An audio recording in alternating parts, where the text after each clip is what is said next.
Well, it's that time again on Monday, Wednesday, and Friday at noon, where I am here to share my story in raw, vulnerable, and sometimes embarrassingly real ways so that you will know that you are not alone.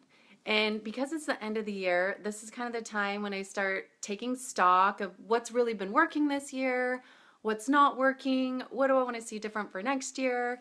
And a really exciting part of that is found in this really cool book called The Desire Map by Danielle Laporte. Hey, buddy.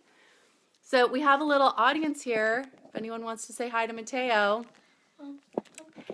And so this is what I wanted to talk to you about, is that sometimes affirmations can screw you up. So I know it's really popular right now to be writing down affirmations and telling yourself things like, I'm going to be a millionaire. I'm beautiful. I'm this, I'm that. And yes, research shows that positive thinking really helps, and I don't want to take away from that. But at the same time, I think something that can be even worse than having an affirmation that you're telling yourself is the feeling of fear interrupting that, so that those thoughts and positive feelings can't take their correct place. So just to give you an example, last week I was getting ready to do this show, and all of a sudden I started getting all kinds of fear and anxiety about what it was that I was going to say.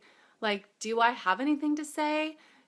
Does what I say matter? Is this anything anybody even needs to hear right now? Is this just something that's going out into the universe and is going to be forgotten? And so one of the most important things, I think, when you're hurting or when you're feeling afraid is to just let it hurt. I can't tell you how many times someone has told me a story. Hey, Mike, good to see you. Told me a story and kind of asked her advice about, how do I get over this? Or how do I not feel this way anymore? And almost always my first advice is to just let it hurt. It's okay to hurt. It means that whatever it was that happened mattered. And you can't pretend like it doesn't, because pretending like it doesn't hurt just puts it in a little pocket and hides it away in your heart or in your body.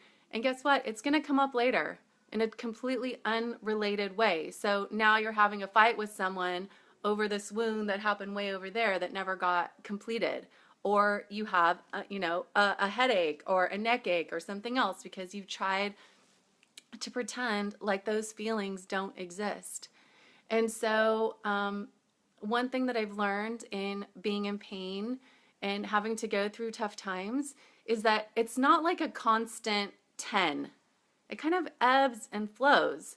You go through where you're feeling it really deeply and really quickly too. Usually if you were really map it out, maybe after a couple minutes, starts to decrease, and then maybe you get distracted by something else. You have to make dinner, you have to go to the bathroom, you have an errand to run, and then in another quiet space, it'll come again. And so that's why I say sometimes affirmations can mess with your head and they can really screw you up because you think there's something wrong with you if it still hurts. And I'm here to tell you that there's nothing wrong with you.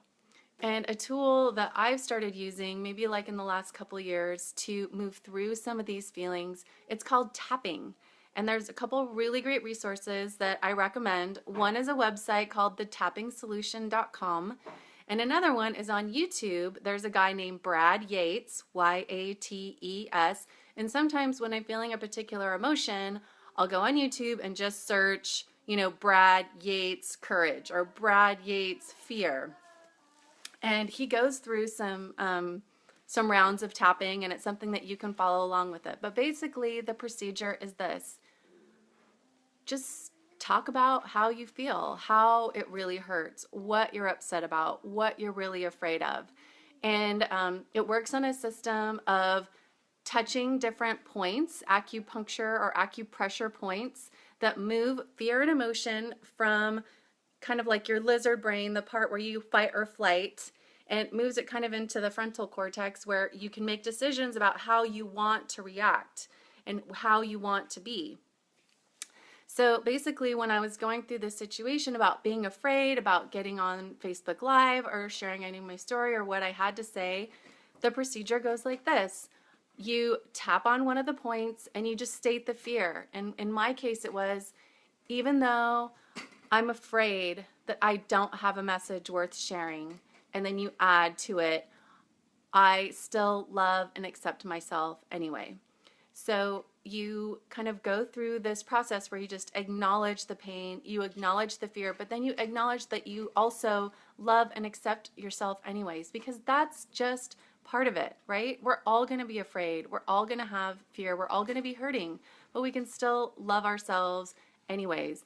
And then as you go through the different meridian points, the next thing that you start to do is just state some beliefs. You know, there are some things that I believe that are true, that God is with me no matter what I do or what I say or where I go. I believe that to be true. I believe that miracles happen every day. And so I go through and I affirm that I believe that. I believe that if I ask for help, it will come to me. Maybe not exactly in the way that I asked for it, maybe not exactly in the time that I asked for it, but the help is going to come there. I can also state some beliefs like my stories do matter. You know, that none of this happened to me as an accident. There's a reason, and I'm going to figure out what it is. So, you know, really, I believe that I have whatever it takes to accomplish whatever purpose God has for me in this life.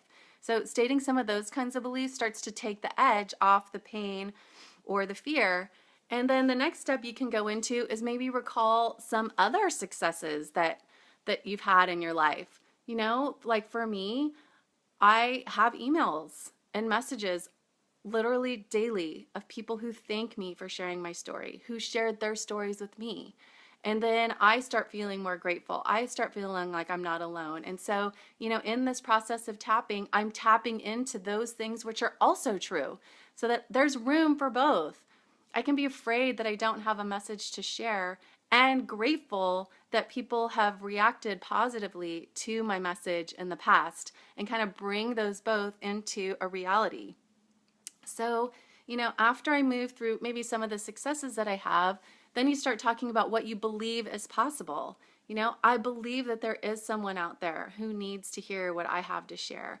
I believe that I was given a mission to share, and so I don't need to worry about how it's being received. I just need to do it. And, you know, you continue just to access these other things that you believe to be true, and then the way that you can wrap it up is just to state your intentions.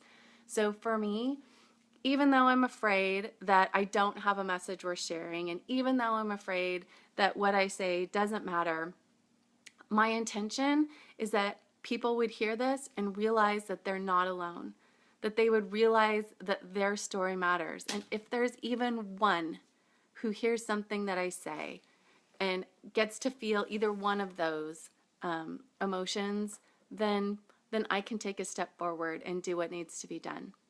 So I hope that helps you for today and gives you another tool in your toolbox. Again, those two resources, the Tapping Solution and Brad Yates on YouTube, I hope are really helpful to you. But the thing I want you to know the most is that you can feel what you feel, and sometimes you just need to let it be that way. Don't run away from it. Don't hide from it. Just take a deep breath and move through it. So you know that if you want to connect with me, you can always send me a message on Messenger, through Facebook. You can reach me on my email, which is hello@janabressenden.com. And I post all of these videos on my blog, janabressenden.com/blog. If this helped you and you just think that it could help someone else, I would love it if you would share these videos or tell them to meet me over on my blog. I'm here Monday, Wednesday, and Friday at noon, and I'll see you next time. Bye. Hey, Mike, can you believe it's almost Christmas? I hope everyone's gotten their shopping done and are ready to just drink some good eggnog and sing some carols with family. That's what I was doing last night with my friends, and it was super awesome. I don't know if you saw the picture of Maya and I singing a duet. So anyway, bye for now, guys.